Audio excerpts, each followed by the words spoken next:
La politica ora, il Premier Conte al lavoro sui decreti economici, invita le regioni ad accantonare le polemiche. Il PD Zingaretti apprezza la scelta del governo di una cabina di regia comune con i governatori. Nessuno sarà lasciato solo, chiariscono i 5 Stelle. Fabrizio Frullani. Il momento è difficile, dobbiamo collaborare ed evitare polemiche, salvare vite conta più di qualche incomprensione.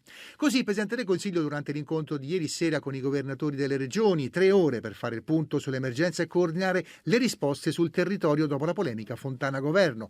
Si è ragionato sulle misure restrittive e sulla ripresa produttiva, dice Palazzo Chigi. Sul sostegno alle imprese con risorse anche europee intervengono i 5 Stelle. Non vediamo altre vie se non quella delle emissioni di bond comunitari, spiega Crimi. Al debito comune in Europa non c'è alternativa. Con il prossimo decreto stanziamo risorse per le imprese. L'Europa finalmente dà prestiti a tasso zero e adesso chiediamo Eurobond per sostenere ancora di più cittadini e imprese. D'accordo sulla proposta del reddito universale l'EU. È necessario intervenire per garantire al più presto un reddito universale che tuteli tutti e tutte.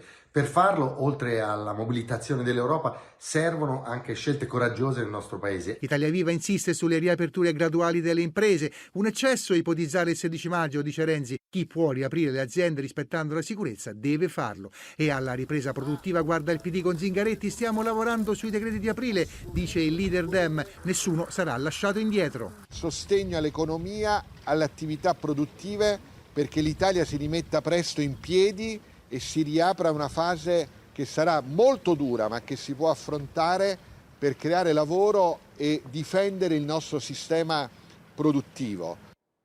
Va avanti il tavolo del governo con le opposizioni, il tema rimane la manovra per fronteggiare l'emergenza. Il centrodestra chiede liquidità per imprese e famiglie e invita a ragionare sul riavvio delle attività produttive. Maria Antonia